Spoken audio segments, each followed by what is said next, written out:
screen. You're listening to Screen Break with Martin Kelner and Will Buckley. Hello and welcome along to the second episode in our hit, well, it's not a hit yet, but it will be, I'm sure. It will be. Yes, of course it will. In our hit podcast, Screen Break, the voice you heard there was that of Will Buckley. And as we have two of the finest writers of television columns on this Screen Break, what we thought we'd do is bring you our thoughts on some of the stuff that you currently see on screens, either on the internet or on TV or at the cinema, for those few of you still going to the cinema. And I'm the one that's done some prep. Well, fail to prepare, save a lot of time, Martin. I know that's your philosophy. So I've been. I mean, it's not entirely preparation. I've been doing this because I am now officially retired. Oh my goodness! How did the last show go? It went very well. People seem to like it a lot. I think whether they like the actual show or just the fact that I was leaving. It's a thin line, isn't it? It's a thin line. I have left a lot of companies, very rarely under my own free will. But before we get on to that, did you use the Dave Lee Travis line? No, I didn't. I did use the Dave Lee Travis line, but there was a bit of discussion about what exactly Dave Lee Travis did. Somebody said he phoned it in. He'd been phoning it for years. Well, precisely. Somebody said, but I'm sure he was live on air when he said there are things happening here that I don't agree with. And of course, one of the things was the fact they were getting rid of him. And I was in the same sort of position, but I didn't. I was very restrained because I've been so remiss in trying to build up a pension that would keep myself and my wife. The problem is, I'm living long. If I'd thought I was going to live this long, I would. It's the big conundrum of the freelance. It bloody is. We need to make enough money to get to our grave. Yeah, obviously. Yes, correct. The sooner you die, the less money you need. Absolutely right, 100%. And I'm in you're in danger of living for a long, long time. I'm in bafflingly good health at the moment. I had a haircut and I look even younger. So you look in your mid-60s anyhow. Yeah, well, the mid-60s would be fine. The mid-60s would be well younger than I am. But the point is, I get up in the morning and I expect to feel like shit. And I do feel, occasionally a bit like shit. But I've been going through the Wim Hof. You don't look like shit, Martin. Bless you, thank you. You look in the mirror. Thank you. And there goes a 65-year-old, peak of his time. So when you didn't do the Dave Lee Travis, you didn't say I didn't do it. There was no. I mean, it's very tempting. It's so tempting, but really, at the moment, on behalf of my family, who are also looking on me to contact, and there's going to be another one soon. We've got another grandchild on the way. So, on behalf of the family, I didn't say. As some people were expecting me to, I had lots of encouragement of people saying, "Oh, you want to go to hell," but I didn't. People wanted me to say, but I didn't. You didn't resign on a point of principle? No, I didn't resign. I've no principles, that. There is that. And also, the fact is that from time to time, who's going to do programmes on radio in the middle of the night? But they know I will. They know I'm prepared to. Okay. Did you issue a come and get me plea? I've been issuing a come and get me plea. All your life? All my life, yeah. But certainly in recent months, anybody who's been following my Substack will know that virtually every week is a come and get me plea. But this was your last chance for a national platform to issue a come and get me plea. It's like the transfer window, isn't it? With a deadline coming, you could at the weekend say you've got 2 days till Monday 11 o'clock or whenever it is. Yes, I sort of did that, but the problem is, as far as in the old days, I would get sacked and I would immediately find another gig because radio stations were hiring. But, people tell me newspapers aren't hiring, radio stations aren't hiring, even television stations. Wait, hang on. You would immediately get another gig. How quickly afterwards? This presumed people were listening to your show, then you being sacked and going, "We want him." Yes, that would happen. Seriously? When I left BBC Radio Leeds, which, for about, I've left and then gone back Surely not 3 or 4 times. I was, within days, I was working for Ken Bates's radio station. So Ken came and... it was the talk of the West Riding. Kelner's available. Yeah, precisely. And it wasn't Ken himself, but one of Ken's agents rang me up and said, would you be prepared to do the Saturday morning show here? And no, it was initially a Thursday evening show. Would you be prepared to do the prime Thursday evening slot? The prime Thursday slot? Yeah, the prime Thursday evening slot, which I did. And then it was so successful we moved to Saturday morning. And is that a promotion? That's a promotion. Thursday evening, Saturday morning. It's a bloody brilliant promotion, that. Well, you've never worked in daytime radio, have you? No idea. So anyway, but these days... We've worked together on daytime radio. We have. But no matter, yeah. Yes. Yeah, but no matter. Keep going, Martin. Yes. Yeah. Did you ask for donations, or you can buy me a cup of coffee here? No, I'm not doing it. I'm not doing the cup of coffee. I did pick up about 5 or 6 extra paying subscribers for my Substack, wow. which is a lot of free sympathy subscribers, or. No, I think there were people who, probably they were just so fed up of me plugging it that they thought, we'll let's buy a bloody subscription. But it's only £3.50 a month, which, as I pointed out, and I'm pointing out again now, is the price of it's not even a good cup of coffee. It's £4.15 in Wakefield for a coffee. You're kidding me. In Starbucks it is. In Starbucks it's £4. Why are you in Starbucks? Just because you're a celebrity, you don't have to have coffee in Starbucks. Because in the other, you're starstruck. The one that I used to go to was charging £3.80 for a cappuccino. And they threw you out, did they? No, it was the wrong temperature. How do you get? Oh no, it's not Larry David. Did you set up a Spike coffee store next door? Is that where you're going? That's the future. That's what you should do, Martin. Coffee may be the future. You may be right. There's a lot of money in coffee. Yes, coffee, or as I mentioned on my latest Substack post, baked potatoes. The guys in Preston. Have you heard of the Spud Brothers? No. Oh, God. The Spud Brothers, basically, they took over the family baked potato stand in Preston's flat. Is this where Spud You Like was born? No, Spadulicae. Spadulicae is a different thing altogether. That went out of business because... they went out of business because people... Back to the Spud Brothers in Preston. I'm interested. You've got my interest, Martin. The Spud Brothers in Preston started filming themselves selling baked potatoes and talking to the customers. Now, Preston, you may not know, Preston is full of a lot of very colourful characters. I've been to Preston. I covered the European Arm Wrestling Competition World Championships in Preston. Oh, did you really? That's a weekend I'll never get back. But back to your one, and then maybe I'll talk about the World Arm Wrestling thing.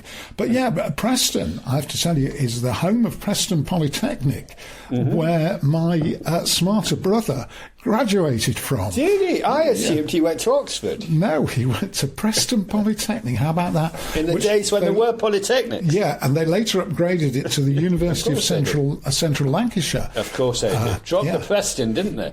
Yeah, they dropped the Preston. Tom Finney would be swivelling in his grave. He would absolutely be. But anyway, beating fullbacks for fun in his grave. No, whatever. Anyhow, that doesn't work. They're in Preston, the Spud Kings. The Spud Brothers, they started filming themselves and started putting them on TikTok. And then they got onto Instagram, YouTube. They've got... the Spuds on TikTok? Yeah, 7 million... Well, them serving the Spuds to people. Not cooking them, serving them. Obviously, cooking them. Well, maybe cooking them, maybe putting tuna mayo inside them, all that stuff. And they've got 7 million views a month doing that. Seriously? Where from? South Korea, was it? Everywhere. I don't know, people who've never seen potatoes before. I don't know what the fuck it is, but it's been hugely popular. Which filling got their rankings up? Well, they do something with garlic butter, but really they are just very conventional baked potatoes. You know, the fillings are things like chili con carne and very northern, some of their fillings. There's no truffle. The truffles. What does an unconventional baked potato look like? Well, an unconventional baked potato would be... It's our Hasselback potato, that one that always I thought was Jimmy Floyd Hasselback. Jimmy Floyd Hasselback and his potatoes. Some very niche references He's missing a trick there. He's missing a trick. Yes. If you see him on Sky Sports Soccer Saturday with a spud Hasselbacks, here we have my chili con carne on my Hasselback, or garlic butter. He'd be a garlic butter man. Quite possibly. Anyway, that's what's going down on the internet at the moment. So basically, Jonathan Liu, who's now a big star of The Guardian, isn't he? He used to follow you around at awards ceremonies. Correct. Laughing at every one of your jokes. It was an extraordinary, odd thing going. I don't know what was happening there. Here's this quite nervous individual just laughing manically at anything you said. I mean, anything. I don't think that's quite the thing. But basically, when I was... I tell you what it was like. It was like watching Piers Morgan following Kevin Peterson around. Fair enough. So, I would go to a rugby league match to do what, in those glorious days of sports journalism, we called a sidebar. I would do the sidebar at the Rugby League Cup final, or the grand. I was all sidebar, no main bar. I have to say. Well, we both were. All side hustle, no hustle. So I used to do the sidebar, which was basically looking for. It was usually whoever was doing the pre-match entertainment. I would write about. So when scouting for. That's so lame. I know when you could do better sidebars than that. Come on. Well, occasionally I did, but if in desperation. Come on, that is a desperate man's sidebar. In desperation. That's a sidebar. It's putting a sidebar so low that you can barely need to jump over it. Anyhow, keep going. In desperation. The good news is that I'll be editing this afterwards. So. Just because I'm winning for once. This is it.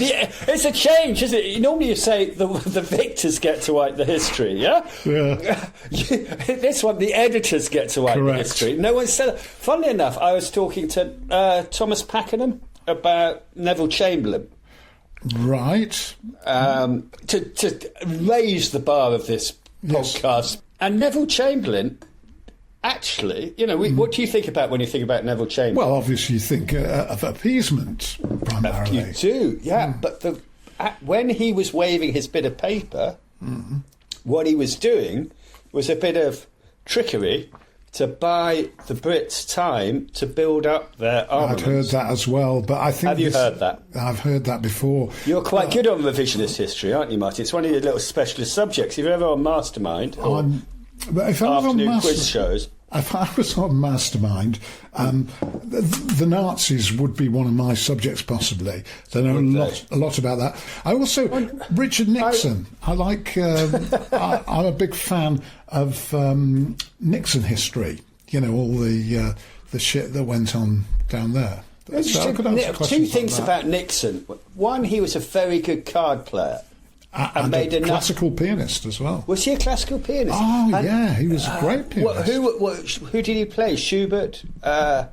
Liszt? How good was he? I mean, you're the expert. Come on, Martin. Well, I might be a Nixon expert. You're the classical music expert, because you listen to Radio 3 all day long. So you missed my last show. You were listening to some bloody... Through the night I was listening to on Radio 3. What I do want to ask about what do Radio 3 do in the middle of the night? They repeat programmes from the daytime. You know what I like to do, Martin? No, they do live stuff. I like listening to Through the Night during the day. So what is it through the night? It's the same music. It's concerts, but there's no chat. No. Do you not like chat? No. You see, this thing that we're doing, you're actually arguing against yourself, because this thing we're doing I've done that many times. I get that. But there's chat and there's chat, okay? Yes. So what I want to know, quickly, about your final show, because I've been sacked so often it's ridiculous, yeah?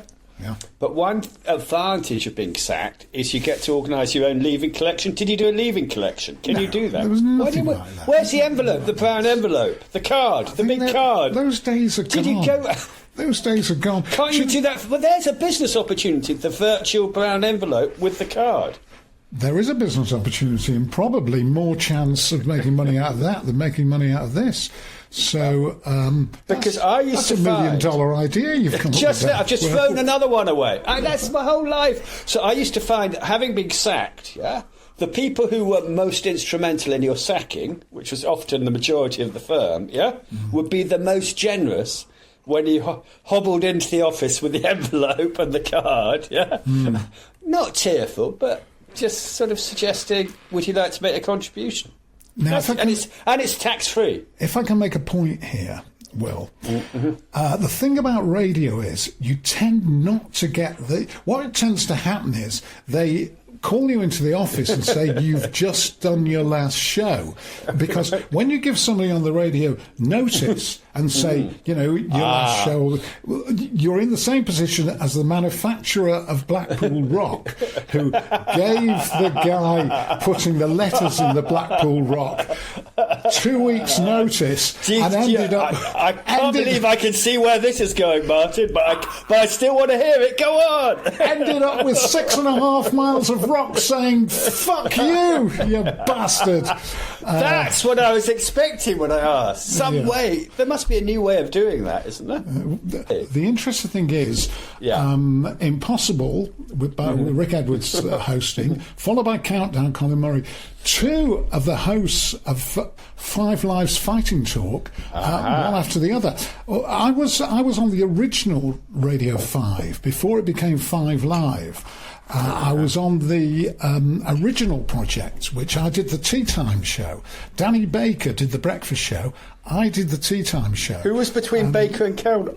Oh, they had all sorts of... It was a sandwich. Ridiculous. It was a ridiculous station. They played shows from BFBS, British Forces Broadcasting. They played World Service. It would go from being hugely intellectual, it'd be a discussion about... So you go from Danny Baker to a discussion about Corbusier, which had been on the World Service. Seriously, I'm not joking. And then you'd have an educational thing. They used to have something called Wiggly Poo.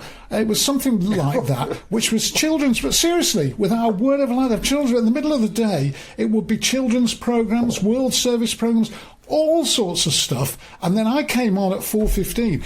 We had to lower the tone. From Manchester. I got away with doing everything I wanted. So I first introduced Mrs. Merton to a national audience on my show.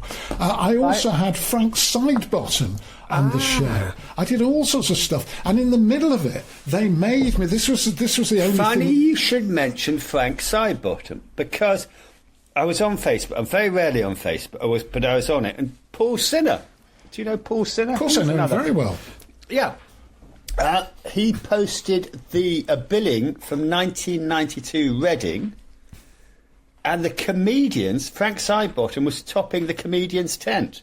Right. Yeah, well, they would do. And the Flying Bishops, wasn't that Bill Bailey and his mates? I think yes, so. I think it was. Yeah. I'm just going down a complete comedy loophole.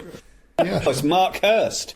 Mark Hurst, I knew him from Sheffield. He was number 2. Didn't things go a bit awry for Mark Hurst? Wasn't he on They Think It's All Over? Am I getting the right Mark Hurst? No, you're thinking of Lee Hurst. Oh, Lee Hurst, I think it's all over. Jeff Hurst. The Hurst family Christmas must be amazing. Yeah. Did you know? Jeff talking about his hat trick again and again. Mark and Lee So Mark Hurst, what was the difference between Mark and Lee Hurst? Mark Hurst was a Sheffield-based comedian who I knew quite well. Of course you did. You knew everyone in those days, Mark. I did. Jeff Hurst... I think the audience know who Jeff Hurst is. He's the only surviving member of the 1966 England World Cup winning team, as he would be the first, second and last to tell you. And Lee Hurst is a comedian who was on They Think It's All Over, a bald-headed comedian who I don't know, but he has what I suppose these days would be considered to be far-right leanings. He had a wobble, didn't he? I don't think he had a wobble. Maybe he was chasing the money. No, I don't think any of that's true. I think the thing about Lee Hurst is the orthodoxy, the liberal orthodoxy that runs the media don't like him because he's online giving his right-wing views. Was Mark Hurst any good? Marcus was okay, yeah. He was good. He was in that sort of poet category that John Hegley and John Cooper Clarke, and to an extent Attila the stockbroker, who was a Brighton-based one. I remember Attila. Yeah, he was Brighton-based. And you could throw another Hurst into the family Christmas. Damien Hurst. Damien Hurst, Jeff Hurst, Lee Hurst. Damien and Jeff, I can't see them getting on. Show us your medals, Damien. Yeah. Well, he's got quite a few. I don't know how that conversation would go. I don't know what they'd have in common. I don't know. Well, Damien Hirst is being sued, I think, at the moment, or they may not be suing him, but I think they tried suing him. Somebody who came up with the idea of live flies in an art installation. He was meant to be the genius, wasn't he? I read that too. Yeah. He came up with it first before, but coming up with something before Hurst. First before Hurst, but coming up with something first. There's an advertising slogan too. I'm giving it away. I'm giving you a whole load of careers: copywriting, internet startups. Martin, I'm helping you here. This is what I'm doing here. It's help Martin feed his grandchildren. See, one of the things about being semi-retired, as I am now... Completely, I think, if we're being... completely now, I suppose. Completely retired, is that you get to watch daytime quiz shows. And I think not enough trouble is given to picking the contestants. Interesting. Yeah. See, now, The Weakest Link, which was the one that Anne Robinson did. I know. It's now being done by our good friend Ramesh Ranganathan, who's another... Is it all just Fighting Talk alumni? A lot of them are. But yeah, so Ramesh Ranganathan is doing The Weakest Link now. But when Anne Robinson did it, they actually had... television is a more cheap skate operation than it used to be. They used to go around the country trying to find contestants to get a bit of an... They didn't want it to be all older people. So they went to Sheffield University, this is The Weakest Link, to try and get new contestants for, younger contestants for the programme. And one of the people that they chose, and she appeared on the programme and did very well, was my daughter Martha, who actually managed to rise from a contestant on The Weakest Link to be the Los Angeles correspondent for Sky quite News. Frequently mention. Yes. But surely your Martha could pay for her siblings' kids to avoid you having to pick up the tab. Isn't Anne Robinson shagging the Queen's ex? Oh, what, you mean the Duke of Edinburgh? He's dead. No, the Queen's dead too, Martin. Keep up. Keep up. Keep up. To me, she's the Queen. She'll always Forever. be the Queen. I'm not bothered about this new Queen. She's not the fucking Queen. No, she's but Camilla given your hair, bloody Bowles. Are we talking about Elizabeth or Victoria here? She was fine, Queen Victoria, the late Queen. I love her too. But no, we're talking the new Queen. You've got no time. Queen Elizabeth II. The new Queen, I've got no time for at all. No, Anne Robinson is not shagging Prince Philip on. No. For two very good reasons. He's quite dead. Who is she shagging then? I think she's shagging Mr. Parker Bowles. Oh, Mr. You may have to Google check that as I take a little screen break. Yeah. I'll only be 30 seconds. Okay. So let me tell you what I was going to say. So the contestants are very important on daytime quiz shows. And I've been comparing the contestants on The Chase with the contestants on Pointless. Now, Pointless I quite enjoyed when it first started. But what the problem with Pointless is, too many of the contestants these days just want to be on television. Of course, you're going to want to be on television if you apply to go on a show like Pointless. But there are always people, what do you do? Alexander Armstrong will say, what do you do in your spare time? And they'll say, oh, I'm doing some amateur drama. Oh, not on a fucking wannabe. Or I'm in a choir. They're always in a choir, or they're doing that, or they're doing something in the community. Whereas Martin, what they'd ask you is, what do you do with all your spare time, because the rest is spare time for you now. Yes, it is. Sorry to be... You like to bring me down, don't you? No, well, I'm coming from you. Unbelievable. I've got a question. So you were Mr. Manchester, yeah? Yeah. While you're watching daytime TV, I read books. That's just one of the many differences between us, yeah? Yeah. And I've been reading That's why you're so old-fashioned. Yeah, who's reading books these days? Books, for God's sake. And there's so many of them. I mean, I'm like 492,000 in the Amazon It's not all chart about for you, books. Martin. This is. It's all about you. Yeah. I'm beginning to... Go on, tell me about your book. I actually took a Have you minute. read Did you just keep talking for the whole minute? I took a break, an announced break. Yeah, so I missed. But it ended up with pointless contestants. Have you read a book about Manchester? Is that what you're telling me? Yes. Right, go on then. Marquis Smith's biography, Renegade. He hasn't mentioned you yet, but I'm only halfway through. Did you make his career as well? Were you the man behind the fall? No, I never met Marquis Smith, despite the fact that he lived in Prestwich, in North Manchester. Same as me, and also James H. Reeve, who I do know very well. What, Superman? No, James H. Reeve of Late Night Radio on Piccadilly in Manchester. Forgive me for missing that reference. James H. Tell me about JHR. JR. James H. is one of the great radio presenters of all time. And where is he now? Is he still with us, James H? James H is still with us, yeah. He's he does some events for Manchester City. He's a lifelong Manchester City fan. He's not one of these glory seekers like my brother. Like Marquis Smith, lifelong Man City fan. Yes, he would be, yeah. But that's a bit of a sidebar. We don't need all that. What else you got to tell me, Will? About what? About everything. I'm helping you with your attempt. I've come up with... You're just reacting. Will reacts. That's what it is. So That's what conversation's about, reacting. It's not... I know... Maybe that's the difference between radio presenters and the rest of mankind. Yeah. It is. I'm very much a radio presenter. You're exactly right. Exactly. I'm a listener. I'm the listener in life. I listen to you, Martin. I react. Yeah. Imagine me sitting at home and go, that's another fascinating anecdote Martin's come up with. Yeah. Well, let me tell you about when I got sacked from Radio 5. Which I was about to say that. So Radio 5 was where I had this anarchic show where I had Mrs. Merton on. I had Dave... But not Marquis Smith. No, Dave Gorman was... a lot of these people started as poets. Dave Gorman was one. Were they all poets? He's done poetry on my show. I'll tell you who else did poetry on the show. Graham Fellows, who then became John Shuttleworth. When he was a young lad called Graham Fellows, And he is in a film... that I recommend everyone downloads and sees. What's that?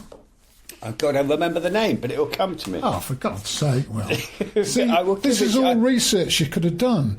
No, I didn't know. How could I possibly guess you were going to talk about Graham Fellows? I can't remember the name. I can remember. I really want to, because it's really good film. Yeah. So you're going to have to do some editing magic, but I will tell you.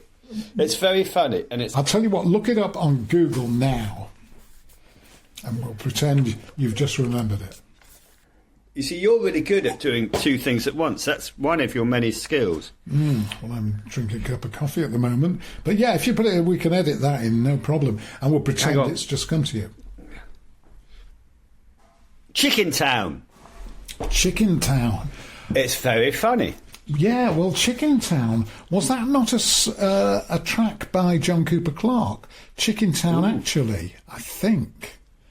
Chicken Town is set in Norfolk, but then a lot of... Ah, right. It's sort of the guy with... no, he's Turkish, isn't he? Bernard Matthews, I'm thinking. Bernard Matthews, yeah. He got into a bit of trouble when someone took footage of the way the turkeys met their maker. Do you mean the turkeys are not... do you mean they're mistreating the animals? Do you mean these turkey Twizzlers, whatever, that cost like 50p for 1,000? The turkeys have suffered. It was indoor baseball. I think it was indoor baseball. Yeah. There were certainly baseball bats and turkeys and a roof involved. Which really?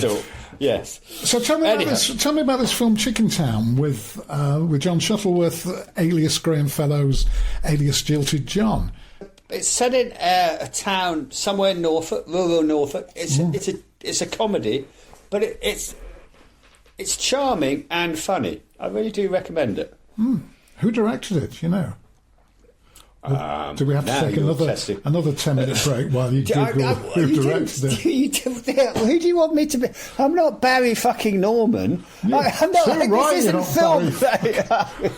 Yeah. See, it's not film review. I just said it's a good movie. It's called Screen Break. I've said there's a movie you can see on your screen, and I recommend it. Called Chicken Town. Well, I'm grateful for that. Something you have contributed. That's my I have contributed something. Yeah. It may have taken me a while, but I get there in the end. John Cooper Clarke, did you make his career as well? No, but I'm in his book. John Cooper Clarke is one of the few people Mark E. Smith thinks is okay. Yeah, well, Mark E. Smith, he's a miserable curmudgeon, isn't he? No, he's very funny. He just doesn't like Guardian and Observer journalists. He's very funny about Paul Morley. That's a sort of niche. That's a niche.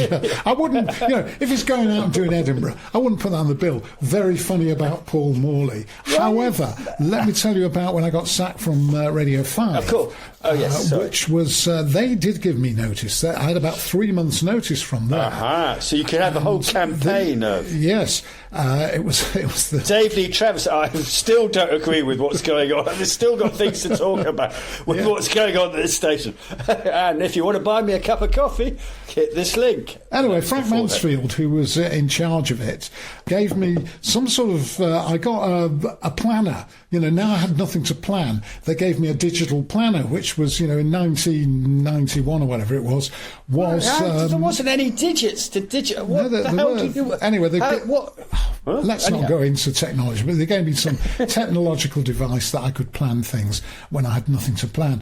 And basically the boss, this Mansfield character, said what a fantastic job I'd done over the last couple of months, knowing you were leaving and everything, and you still put 100% professionalism, and you did some really great shows, and we're really grateful for that. And as he was doing this speech, I said, "Oh, all right then, Frank, I'll stay." Which you can imagine embarrassed him. I've had history with Mansfields as well. One good, one bad. It's a bit like Match of the Day 2. Too good, too bad. They don't do that anymore, I don't think. Don't they? I haven't seen it. You're watching the TV, so we don't have to. That's one of the things what I do. I watch the TV for everybody else. Exactly. Yeah. One was the funniest man in Dolphins. I've been watching The Bridge of Lies with Ross Kemp, which is another daytime quiz show. It's fucking awful. But anyway... Tell me more. No, do you want to hear about my good Mansfield, bad Mansfield? Well, let's give it a go, because as I say, I've got the razor blade, so I can kill myself if I don't like the stories. What a way to go! Live on air. It's getting like Network. I don't think we've got the ratings, but. Network, for you younger listeners, Network was a film. Sidney Lumet directed it, and it was Peter Finch who said, "I'm mad as hell, and I'm not going to take it anymore." And so it stands up. 60 years old. It does. Yeah. It's a great movie. So that's 2 recommendations here: Chicken Town and Network. You won't watch more different movies, but there you go. Yeah. Good Mansfield was the funniest man in the Dolphin Square bar at 5 a.m. Bad Mansfield was the chairman who threatened to send me to jail during the first lockdown. Yeah, when you say the first lockdown, you're not talking about the plague back in the 60s. We're not all as old as you, Martin. So what's the first... Getting our queens in a mix and all that. Yeah. No, not a mix. I'm still... Queen is the same as the Queen, So tell me about this lockdown and prison. That sounds more interesting. I don't think I can put that on record. Oh, for God's sake. Will... You come here with an anecdote that you can't put on record. Okay, he did once say to me, "I'll give. You can borrow my lucky underpants," which say biggest balls in the city. Yeah. Yeah. And I said, "Borrow."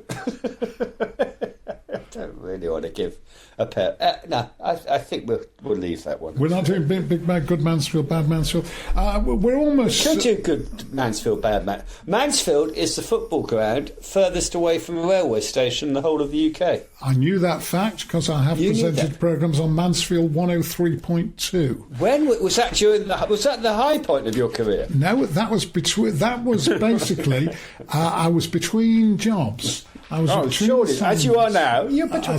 Come on, Martin, be positive. There will be another job. Of course I will. So in that period where I was between jobs, I put a thing on the internet. This would be sometime in the 90s. I put a thing. The internet didn't exist then, Martin. Well, maybe early 2000s. So come and get me, please, on pieces of technology that won't happen for 10 years. How do you even do that? I'm inventing new technology. You invented the internet.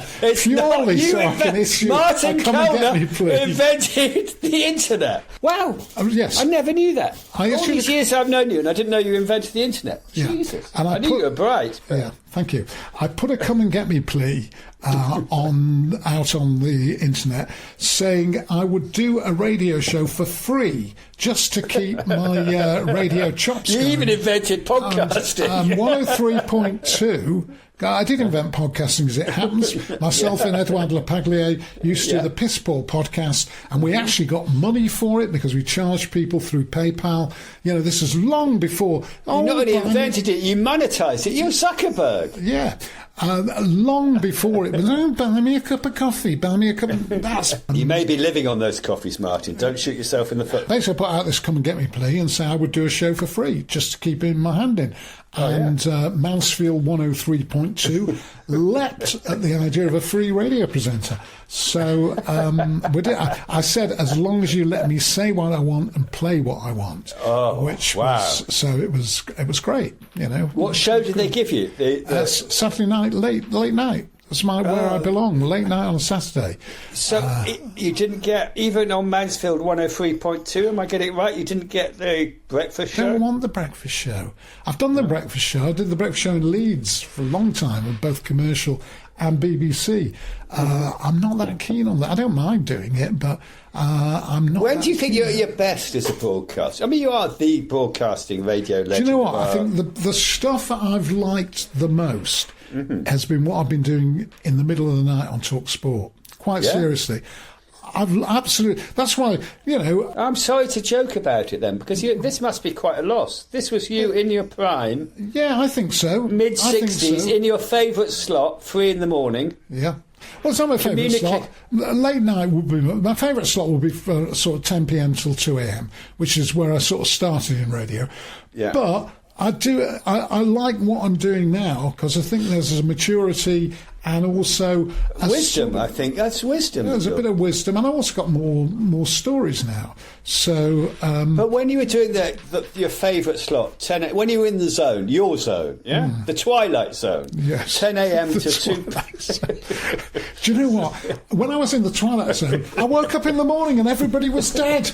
I couldn't believe it. It had been a nuclear explosion. John Peel, you made him, didn't you? No, I don't know John Peel. Never known John Peel. I've met him once or twice with my friend Andy Kershaw, who was a good friend of mine, and they worked in the same office. Very talented teacher. Yeah, so once or twice when I met Andy, John Peel was there. Andy doesn't speak that highly of him. Doesn't he? No, Andy isn't. Tell me more. Marky Smith doesn't speak that highly of him either. No. Well, Andy reckons he's... Now, let me try and... I'm trying to say this without annoying everybody. Surely not. In the Twilight Zone, you can annoy who you want. Isn't that the... Andy, now let me see what... He reckons that he was a bit of a management... Management lackey. Lackey's the word you're looking for. Management lackey, yeah. That's Andy's take on it. Whereas Andy was a true rebel. He reckoned that John Peel masqueraded as a rebel, but wasn't really a rebel at all. And it suited Radio 1 to have someone who was the mild rebel. Yeah. The mild one rather than the wild one. Rather than the wild one, which is what Andy was. So Andy never... it's wrong. Marky Smith says the same about Joe Strummer. Really? Yeah, Andy almost exactly. Strummer. Does it? Well, Marky, same Same Who does sort. Mark E. Smith like? Just John Cooper Clarke? Not many people. No. He likes people, the very oddly sized men who drink in Rochdale pubs. Yeah. Mark Radcliffe, I reckon, would be, because he's called Mark. Mm-hmm. Mark Radcliffe, Mark Riley, any of those mentioned in the Mark book? Riley, he sort of gets on with Mark Riley, but they had a big argument about... Well, people do fall out, don't they? And Mark Riley and Mark Radcliffe fell out, I think, for a while. Did they? Yeah, but now they're on tour doing venues like the City Varieties in Leeds, talking about their days on Radio 1. And I reckon you and I could do something similar, Will. There's a guy... Except I haven't been on Radio 1. I'll bluff it. I'll wing it. That's No, well, we wouldn't talk about... I've not been on Radio 1 either. But we could bluff it and talk so we're about both bluffing it. Yeah. What about our days not on Radio 1? We could try that. We're about to round this up. We've already recorded 50 minutes, Will, which with a little bit of judicious editing could come out a very, very handy 20 minutes. So I'm just getting into my rhythm. So wind us up. Wind us up. But there's plenty more coming next week, guys. Yes, there will be plenty more coming next week. Guys and dolls. And I will do some more research. Not that the research... I've got notes here. I've got names written here. Desiree Birch, Lisa Tarbuck, Richard Osman. Oh, I'll tell you who sold their soul to the devil. Do you remember we were saying Richard Osman had made a pact with the devil for this huge amount of fame that he's now got? Mm-hmm. I'll tell you who else. The guy from the Commodores. Not the Commodores, the Communards. Not Lionel Richie. Lionel Richie is... I don't think Dr. Reverend Coles was in the Commodores or the Reverend Coles. No, well, I don't know why I gave him a doctor. He wasn't good enough to be in the Commodores. Now, interesting subject. So I'm going to extend this for a while. What do the Reverend Coles... It'll still only be 20 minutes when I've edited it, but go on. Okay, but what do the Reverend Coles and Richard Osman have in common? They've both sold their soul to the devil. And they're both... publishing phenomena. That's where the devil comes in. The devil's best card. Yeah. And this is the one that us two might even succumb. Because do you think the devil hasn't come knocking for us? Well, why are you saying Richard Coles, who appears to me on everything for no good reason? He's got a novel coming out. Well, of course he's got a novel coming out. He's sold his soul to the devil, so he's got a novel coming out. So this is what pisses me off, okay? Is the second banana allowed to get pissed off? No, please. Or am I just here to feed your anecdotes and laugh? Any content from you, Will be gratefully received. So where you go. I'm just saying, if somebody reads books and writes them, it's slightly galling that the bestseller lists are filled by daytime quiz show hosts. True. Particularly because I was a primetime quiz show host.